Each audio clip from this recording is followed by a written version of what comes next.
अब हमको तो हर समय, हर क्षण, हर तरह के आशंकाओं से ग्रसित हूं। मेरी सुरक्षा भी एक समस्या है।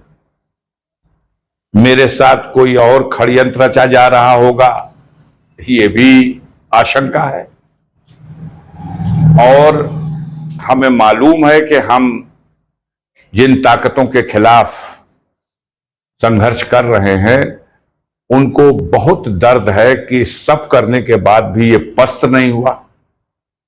अब कहीं ना कहीं उनको ये भी आभास है कि अगर गाजीपुर की जनता उसके समर्थन में इस बार भी खड़ी हो गई तो बहुत से लोगों को मुंह दिखाना मुश्किल हो जाएगा।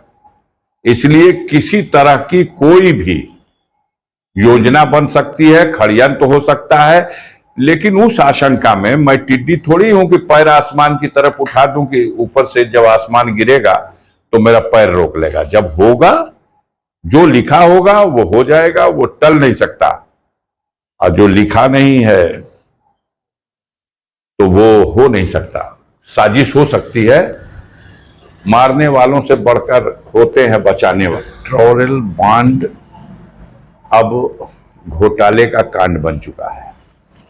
आप मुद्दा मत बनाइएगा, जनता मुद्दा बना चुकी है। क्योंकि अगर हम कोई बात कहे हैं तो हमारी वही बात मुद्दा बना दे रही है। हम फकीर हैं, हम फकीर हैं, न खाते हैं न खाने देते हैं। और जब 2017 में इस बॉन्ड का उस वक्त स्वर्गीय अरुण जेटली साहब ने, विद्वान आदमी थे, तो जब ये बात आई तो उस समय भी ये चिंता हुई थी। और आपको याद होगा या मैं बता सकता हूं कि रिजर्व बैंक ने भी इस पे आपत्ति जताई थी और निर्वाचन आयोग ने भी इसे सही प्रक्रिया नहीं माना था। लेकिन हमें करना था तो हमने कर दिया। और 2017 से 2024 तक हम जो चाहे करते भी रहे। हमें कभी एहसास न था, ना अब हो गया तो मानना पड़ेगा। और नहीं तो जब कोई मतलब सत्ता के नशे में होता है तो उसे ये एहसास ही नहीं होता कि किसी दिन सिचुएशन बदलेगी और भेद खुलेगा और परिस्थितियां चेंज होंगी तो क्या हम उत्तर देंगे। अब उत्तर तो एक दे रहे थे, हमारे देश के गृह मंत्री उत्तर दिए कि दरअसल ये व्यवस्था लाई गई थी काला धन को समाप्त करने के लिए। जैसा मैं पढ़ रहा हूं, आप भी पढ़ रहे होंगे कि इस बॉन्ड को खरीदने के लिए सिर्फ एक बैंक को, स्टेट बैंक को ही ये जिम्मेदारी, ये अधिकार प्राप्त था। और इस बॉन्ड को खरीदने के लिए कोई बोरिये में रुपया लेके थोड़ी जा रहा था। रुपया तो बैंक के अकाउंट से, और उस बैंक को कहा जा रहा था कि इतना ये पैसा है और इसके बदले हमें दे दीजिए। मेरी जहां तक समझ है, मैं ये समझता हूं काला धन उसे कहते हैं जिसके आय के कोई ज्ञात स्रोत ना हो और जो कहीं छुपा के रख दिया गया हो किसी भी रूप में, और गोल्ड के रूप में या किसी भी रूप में। लेकिन जो पैसा, जो मनी बैंक में है, उसको काला धन है कैसे कह सकते हैं?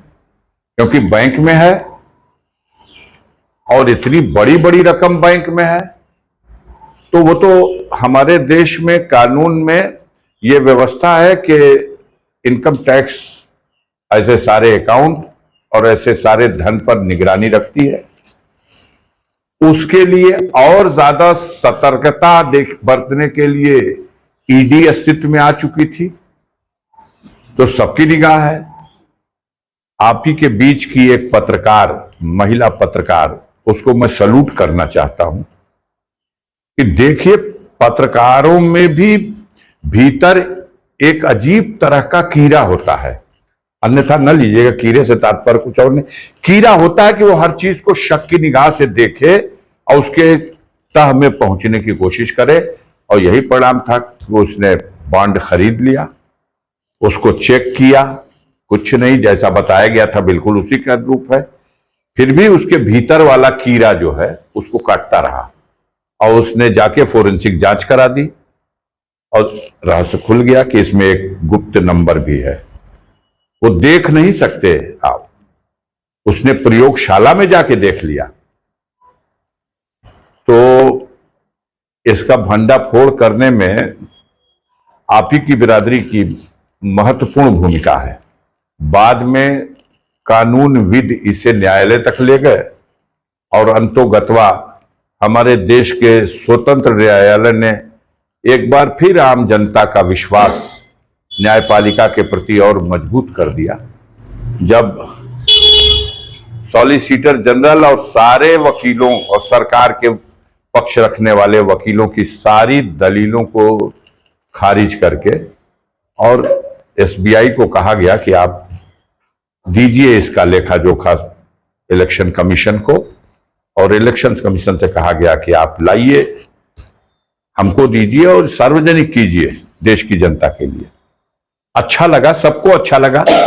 जो भी लोकतंत्र की प्रक्रिया में किसी भी रूप पर, एगो प्रधान को भी अच्छा लगा, क्योंकि वो भी फार्म भरता है तो उससे भी कहा जाता है कि आप अपना हिसाब किताब दो फार्म में शपथ पत्र के साथ, हमसे भी कहा जाता है।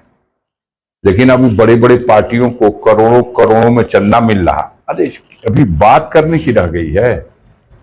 साल भर का मुनाफा 2.5 करोड़ और चंदा दे दिया 50 करोड़। भी बात करने की बात है, खत्म हो जाएगा। अकेले ये मुद्दा सारा भौकाल खत्म कर देगा। जो चाहे जितना कवच बन करके रक्षा कर ले।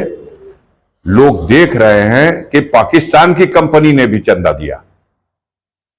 आप ही उजागर कर रहे हो कि गौ को माता मानने वाली सरकार और पार्टी और नेता 250 करोड़ रुपए का चंदा लिया है इन्होंने उन कंपनियों से जो बीफ का व्यापार करती हैं, दूसरे देशों को बीफ सप्लाई करती हैं, और उनसे आप चंदा ले रहे हो। तो पवित्र चंदा है, वो काला धन को आप व्हाइट कर रहे हो। यानी दुनिया का जो कुकर्म करना हो कर लो, हमको पैसा चाहिए।